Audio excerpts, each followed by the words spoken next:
এখন আমাদের ঘরে ঘরে সন্তানদেরকে খুশি করতে গিয়ে আমরা বিভিন্ন মূর্তি এনে দিচ্ছি, তামাসিল, এমন এমন মূর্তি এনে দিচ্ছি, অপসংস্কৃতি ঢুকাচ্ছি।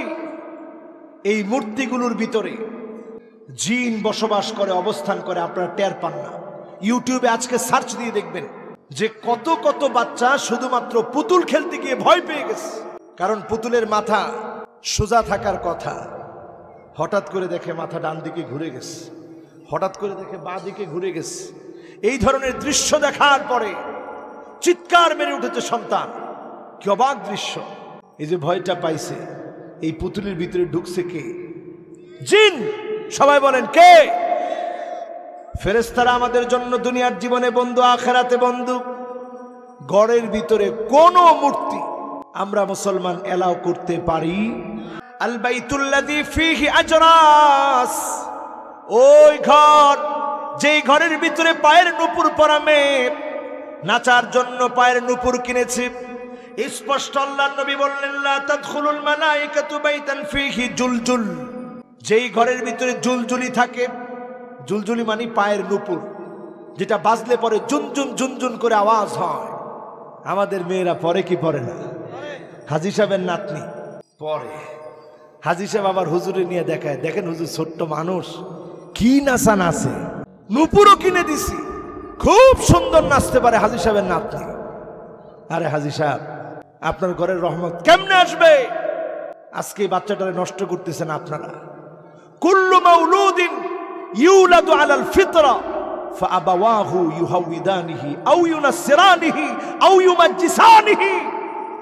আল্লাহ পাক প্রত্যেকটা মানুষকে পৃথিবীতে প্রেরণ করলেন, হোক না হিন্দু, হোক না খ্রিস্টান, হোক না বৌদ্ধ, হোক না ইহুদি, হোক না সেহুদি, হোক মুসলমানের ঘরে প্রত্যেকটা শিশু বাচ্চা ফিতরতের উপরে জন্মগ্রহণ করে। তার মানে তার হার্টের উপরে একটা আবরণ আছে। ওই আবরণটাকে জকজকে ফকফকে যিনি রাখেন তিনি কে? ফাআবাওয়াহু, এরপরে তার বাপ আসে, ইউহাউইদানিহি আও ইউনাসসিরানিহি আও ইউমাজ্জিসানিহি। বাপ এসে তারে হয় ইহুদি বানায়, না হয় খ্রিস্টান বানায়, না হয় অগ্নি পূজারী বানায়। জন্ম থেকে কেউ অগ্নি পূজারী হয় না, জন্ম থেকে কেউ হিন্দু হয় না, জন্ম থেকে কেউ খ্রিস্টান হয় না, জন্ম থেকে কেউ ইহুদি হয় না। জন্ম থেকে আপনি মুসলমান, জন্মসূত্রে মুসলমান হলেই মুসলমান হওয়া যায় না, কাজে কাজে মুসলমান হতে হবে। ঠিক না বেঠি? এজন্য আমার ভাইয়েরা, ঘরের ভিতরে যদি নূপুর পরে কেউ নাচে, আমাদের দেশে নূপুর পরে নাচার গানও আছে। গান টান তো আমরা শুনি না, এই জন্য তেমন জানিও না। নূপুর পরে নাচে, এই যে নূপুর দিয়ে নাচে, জুনজুন করে আওয়াজ হয়, এই আওয়াজে জিন আসে, আপনি তো টের পাচ্ছেন না। জিন আসার কারণে হঠাৎ করে দেখে বাথরুম থেকে অটো দরজাটা খুলে গেছে। এক বড় শিল্পপতি একদিন দাওয়াত দিয়ে নিয়ে গেছে, হুজুর সর্বনাশ। আমি কি হয়েছে? কয় হুজুর একটু আজান দেন। আমি কে, এখন তো নামাজের সময় হয় না, আজান দেবো কে? কয় হুজুর এই জন্য আজান দেন, সর্বনাশ হয়ে গেছে। কি সর্বনাশ? কয় হুজুর এত কোটি কোটি টাকা খরচ করে বাসা করলাম, মেয়ে আর মেয়ের মা গেছে গোসল করতে সুইমিং পুলে নিচে, বাসা উপরে একরকম নিচে আরেক রকম। সুইমিং পুল দিয়ে গোসল করবে, সুইমিং পুলে নেমে গিয়ে দেখে কি জানি একটা সাদা কাপড় পরে দৌড় দিস। হুজুর বিরাট ভয় ঢুকে গেছে। আমি কইলাম ঠিক আছে, আপনার বাড়িটা আগে একটু চক্কর দিয়ে দেখি। সব দিকে গিয়ে দেখি মূর্তি আর মূর্তি। আমি কে যাক, আল্লাহ বাঁচাইছে। গারগুলা ভাঙা ফালানোর কথা ছিল, কিন্তু ফালায় না। এর দূর যে কোর্স করে নাই, এটি অনেক শুকরিয়া। আপনার গড়বর্তী মূর্তি, আপনি মুসলমান, সব ফেলে দেন। এটা মুসলমানের সংস্কৃতি না। কই হুজুর অনেক দাম দিয়ে কিনছি, ডাইকা রাখলে হবে না? আমি কে ডাইকা রাখবেন, পরে তো আবার আসবে। এই জন্য এখন থেকেই সব বাদ দিয়ে দেন। আমরা মুসলমান, মূর্তির সঙ্গে আমাদের কোনো সম্পর্ক। আবার কারো মূর্তি আমরা কোনোভাবে ভাঙতেও যাব, কারো মূর্তির গায়ে আমরা কোনো আঘাত করব না। এজন্য আমার ভাইয়েরা, যার যার ঘরে নূপুর আছে, আওয়াজওয়ালা নূপুর, ওই নূপুরগুলা সব বাদ দিয়ে দেন। আওয়াজওয়ালা নূপুর থাকলে জিনেরা আসবে, জিনদেরকে আহ্বান করা হয় আওয়াজওয়ালা নূপুর দিয়ে। এই নূপুরগুলা বাদ দিয়ে দেন। আপনি বুঝবেন এই ঘরটা জিনের বাসা। এই বাসা থেকে বাঁচার জন্যে আজকেই প্ল্যান নিতে হবে। যখনই আপনি প্ল্যান নিবেন, বাস্তবায়ন করবেন, জিনের আসর থেকে যিনি হেফাজত করবেন তিনি কে? এক নাম্বার ঘর হলো আল বাইতুল্লাযী ফীহি কাতিউ রাহিম, যেই ঘরের ভিতরে আত্মীয়তার সম্পর্ক ছিন্নকারী বসবাস করে। ওই ঘরের ভিতরে ফেরেশতা আসে না। ফেরেশতা যখনই প্রবেশ না করে, ওই ঘরের ভিতরে জিনেরা প্রবেশ করে। এখন বলেন, ফুফুকে আপনি খবর নেন না, ফুফুকে আপনি দাওয়াত দেন না, খালার খবর নেন না, খালাকে দাওয়াত দেন না, চাচার খবর নেন না, চাচাকে দাওয়াত দেন না, এমনকি মা বাবার খবর নেন না। আপনার ঘরে ফেরেশতা না জিনগুলা বসবাস করতেছে? বলেন কোনটা? জিন আপনার ঘরের ভিতরে বসবাস করে। দুষ্ট জিন, চক্রান্তকারী জিন, যে জিন আপনার ক্ষতি করার চেষ্টা করে, মনের ভিতরে ভয় তৈরি করে, স্ত্রীর কাছে আপনার সম্মান নষ্ট করে। এজন্য প্রথম এক নাম্বারের পরে 2 নম্বরে চলে আসেন আল বাইতুল্লাযী ফীহি কালব, যেই ঘরে কুকুর আছে ওই ঘরে ফেরেশতা প্রবেশ করে না। স্পষ্ট হাদিসের মধ্যে এসেছে, নবীজি বলছেন লা তাদখুলুল মালাইকাতু বাইতান ফীহি কালব, যেই ঘরে কুকুর থাকে সেখানে রহমতের ফেরেশতা প্রবেশ করে। এখন প্রশ্ন হলো, কেন হুজুর? কুকুর থাকলে রহমতের ফেরেশতা কেন আসবে না? বিড়াল থাকলে আসে, কুকুর থাকলে কেন আসে না?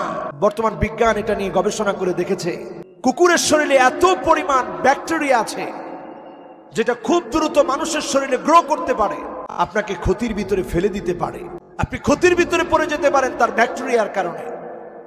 আর বিড়াল হচ্ছে এমন, তার শরীরের ভিতরে এমন এমন ক্ষুদ্র ক্ষুদ্র আল্লাহ রাব্বুল আলামিন শ্বাস রেখে দিয়েছেন, যে ক্ষুদ্র ক্ষুদ্র শ্বাসগুলোর কারণে আল্লাহ রাব্বুল আলামিন এমন কিছু উপসর্গ দিয়ে রেখেছেন, জিন দেখলে ভয় পেয়ে যায়, দুষ্ট জিনেরা সামনে আসতে সাহস পায় না। এজন্য বিড়াল যদি আপনি পোষেন এটা লাভের কারণ হবে। কুকুর যদি আপনি লালন পালন করেন, আপনার শরীরটা রোগাগ্রস্ত হওয়ার সম্ভাবনা আছে, নানা ক্যান্সার ছড়িয়ে যাওয়ার সম্ভাবনা আছে। ইসলাম কখনো আপনাকে ক্ষতির দিকে ঠেলে দিতে পারে। দুষ্ট জিনেরা থাকে, ফেরেশতা প্রবেশ করে না। আল্লাহ নবী বলেছেন আল বাইতুল্লাযী ফীহি বাউলুন মুনতাকি, আল বাইতুল্লাযী ফীহি বাউলুন মুনতাকি, যেই ঘরের ভিতরে ছোট্ট কোনো বাচ্চার পেশাব আটকে রাখা হয়েছে। বাউলুন মুনতাকি, বাউলুন মুনতাকা বলা হয় কোন পেশাব? ছোট্ট বাচ্চাদের পেশাব। বাউলুন মুনতাকা, ছোট্ট বাচ্চাদের পেশাব। দুর্গন্ধ জাতীয় কোনো জিনিস ঘরের ভিতরে আপনি আটকে রাখলেন, এই আটকে রেখে আপনি পেশাবটা পরিষ্কার করলেন না। ঘরে ঘরে এখন টয়লেট আছে, অ্যাটাচ বাথ আছে, সেখানে আপনি পেশাব করলেন, পরিষ্কার করলেন না, নোংরা করে রাখলেন। এই যে বাউলুন মুনতাকা, এই পেশাব দুর্গন্ধ যখন সৃষ্টি করে ওইখানের জিনেরা যায়। এজন্য যখন আমরা বাথরুমে ঢুকি একটা দোয়া পড়ে ঢুকি। দোয়াটা কি? আল্লাহুম্মা ইন্নী আউযু বিকা মিনাল খুবসি ওয়াল খাবায়েস। এই দোয়াটা পড়ে আমরা ঢুকি। তার মানে এত খাবায়েস এর ভিতরে থাকে, বাথরুমে থাকে, ভয়ঙ্কর খাবায়েস, ভয়ঙ্কর জিনেরা থাকে। যখন বাউলুন মুনতাকা সারা ঘরের ভিতরে যখন পেশাব ছড়িয়ে যায়, দুর্গন্ধ ছড়ায় যায়, আপনার সন্তানের পেশাব করা খাতা অনেকক্ষণ রেখে দিলে ওই খাতার দুর্গন্ধ ছড়ায় গেল, জিনেরা আপনার সন্তানকে অ্যাটাক করবে। ছোট্ট বাচ্চা ঘুমের ভিতরে লাফ মেরে উঠবে। আজকে থেকে সতর্ক হবেন, আটকে রাখবেন ঢাকনা দিয়ে। একটা বালতি ব্যবহার করলেন, খাতাগুলো যেটার মধ্যে রেখেছেন, টয়লা রেখেছেন, আটকে রাখেন যাতে করে দুর্গন্ধ না ছড়ায়। আপনার টয়লেটের দরজাটা টেনে রাখেন, সুন্দর করে পানি ব্যবহার করেন, এতে করে ফেরেশতারা প্রবেশ করবে, দুষ্ট জিনেরা প্রবেশ করতে পারবে।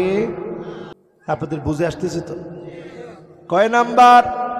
3 নাম্বার শেষ। এবার 4 নাম্বারে আসেন। লা তাদখুলুল মালাইকা বাইতান ফীহি সূরা, যেই ঘরটার মধ্যে ছবি আছে ওই ঘরে ফেরেশতা প্রবেশ করে না।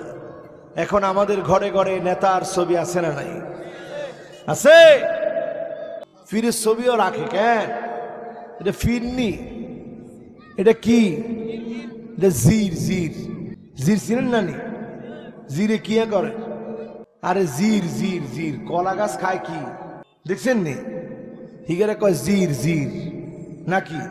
তো এটা ফির না, যে ফির তার ছবি লটকায় রাখতে কয় ওটা হচ্ছে জির। ওটা কি? কারো পিকচার আপনি রাখতে পারবেন না, লটকায় রাখার কোনো অধিকার নেই।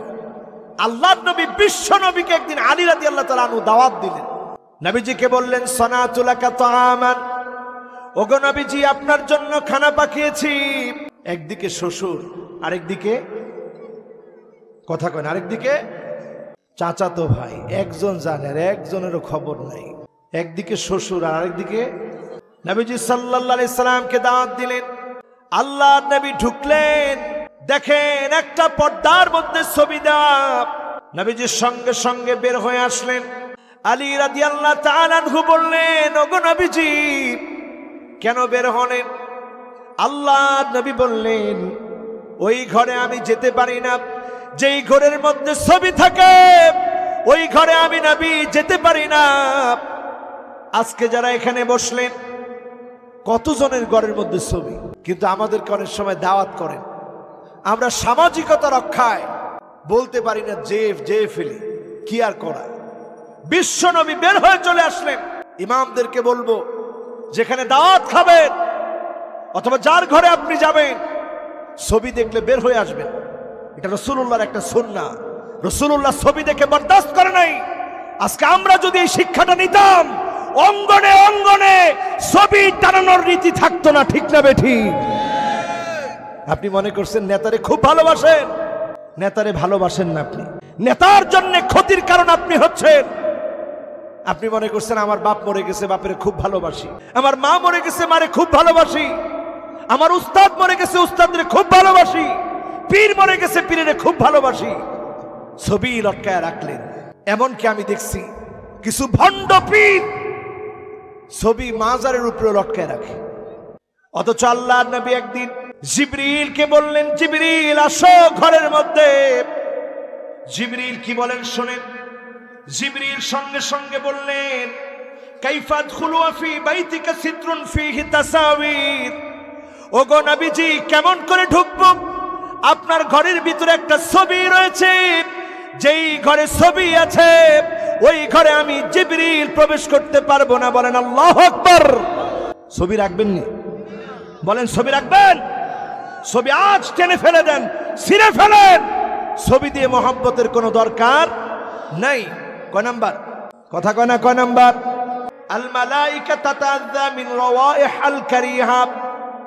খারাপ দুর্গন্ধ ময়লা আবর্জনা ডেকে রাখবেন, দুর্গন্ধ ময়লা আবর্জনা ডেকে রাখবেন। এমন কোনো কিছু খেয়ে নামাজে আসবেন না যেটাতে ফেরেশতাদের কষ্ট হয়। এমন কোনো কিছু খেয়ে আপনি ঘুমাবেন না যেটাতে ফেরেশতাদের কষ্ট হবে। আপনার স্ত্রী যদি আপনার সঙ্গে কথা বলতে কষ্ট হয়, আপনি বুঝবেন ফেরেশতাদেরও কষ্ট হচ্ছে, আপনি ব্রাশ করে নেবেন। এজন্য নবী করিম সাল্লাল্লাহু আলাইহি সাল্লাম যখন বাইর থেকে আসতেন, বাদা বিসওয়াক, মিসওয়াক দিয়ে শুরু করতেন। প্রথমে তিনি মিসওয়াক করতেন। একটা মিসওয়াক রাখবেন সাথে সবসময়, পারবেন? এটা বদর যুদ্ধের হাতিয়ার। গর্জে উঠুক আরেকবার কোন, এটা বদর যুদ্ধের হাতিয়ার, উহুদ যুদ্ধের হাতিয়ার, খন্দক যুদ্ধের হাতিয়ার, তাবুক যুদ্ধের হাতিয়ার। প্রত্যেকটা যুদ্ধের ময়দানে সাহাবাই কেরাম অস্ত্র শস্ত্রের পাশে অন্যতম হাতিয়ার রেখেছেন। এটার নাম কি? আর আওয়াজ করে বলেন কি নাম? তাবুকের যুদ্ধে কোনো কেতাল লাগে নাই, লড়াই লাগে নাই। এই একখান অস্ত্র দিয়া মুসলমানরা বিজয় হয়ে গেছে। কোন সুবহানাল্লাহ। যখন মিসওয়াক শুরু করছে, হেরাক্লিয়াসের ট্রেনিং প্রাপ্ত বাহিনী, তারা কয় সর্বনাশ, গাছের ডাইল ছিঁড়ে আর মিসওয়াক করে, কি কাজ কি এদের? এরা মনে হয় দাঁতটা ধারাচ্ছে, এরা আমাদেরকে খেতেও মনে হয় দেরি করবে না। কন নাউজুবিল্লাহ। মুসলমান কখনো এমন হিংস্র না, কিন্তু শুধুমাত্র এই মিসওয়াকের কারিশমা, সুন্নতের কারিশমা, সুন্নতের প্রতি আনুগত্য মুসলমানদেরকে এগিয়ে দিয়েছে, বিজয় দিয়েছে। বলেন আল্লাহু আকবার। এই সুন্নতটা ইনশাআল্লাহ সাথে রাখবেন। রাজি আছেন ইনশাআল্লাহ? কয় নাম্বার? কথা কয় না, কয় নাম্বার? এরপরে আমার ভাইয়েরা চলে আসি 8 নম্বরে, লা তাদখুলুল মালাইকা বাইতান আল্লাযী লা ইউকরা ফীহাল কুরআন। যেই ঘরটার মধ্যে কোরআন পড়া হয় না, যেই ঘরটার মধ্যে কোরআন তেলাওয়াত হয় না, নবীজি সাল্লাল্লাহু আলাইহি সাল্লাম বলেন, এই ঘরটাই হলো এমন ঘর যেই ঘরটা হলো উজান বাড়ির মতো। উজান বাড়ির মতো ঘর যদি হয়, সেখানে নানা ধরনের কীট পতঙ্গ যেমন থাকে, ওই ঘরের ভিতরে জিন বাসা বাঁধবে, ফেরেশতা ওই ঘরে প্রবেশ করবে না। আপনি যেখানেই থাকেন অন্তত সূরা কাহাফের 10টা আয়াত তেলাওয়াত করেন। প্রথম 10টা আয়াত তেলাওয়াত করার কারণে দাজ্জালের ফিতনা থেকে যিনি হেফাজত করবেন তিনি কে? কয়টা আয়াত? 10টা আয়াত তেলাওয়াত করবেন। এরপরে আমার ভাইয়েরা 9 নম্বরে আল ইনসান আল্লাযী ইয়াকুনু আকসার আওকাতিহি জুনুবান লা তাদখুলুল মালাইকা ফি বাইতিহি। যেই ঘরের লোকটা অধিকাংশ সময় অপবিত্র অবস্থায় থাকবে, ওই ঘরের মধ্যে আল্লাহর রহমতের ফেরেশতা প্রবেশ করবে না। এখন তাকায় দেখেন, আপনি স্ত্রীর সঙ্গে গভীর আলিঙ্গনে সময় কাটিয়েছেন, রাত চলে গেছে, ফজরের সময় হয়েছে, গোসল করেন নাই, যোহর চলে গেল, গোসল করেন নাই, আসর চলে গেল, গোসল করেন নাই, মাগরিব হয়েছে, এখনো গোসল করেন নাই, আবার এশা আসছে, এখনো গোসল করেন নাই, অপবিত্র রয়ে গেছেন। আপনাকে জিন আসর করবে, কারণ ফেরেশতা এইরকম অপবিত্র লোকের সাথে বেশিক্ষণ থাকে। কয় নাম্বার? এরপরে আমার ভাইয়ারা 10 নম্বরে আল বাইতুল্লাযী ফীহি জিলদু নামির। যেই ঘরের ভিতরে বাঘের চামড়া থাকে। কিছু মানুষের অভ্যাস দেখবে বাঘের চামড়া লটকায় রাখে, যে অনেক বড় শিল্পপতি বোঝানোর জন্য।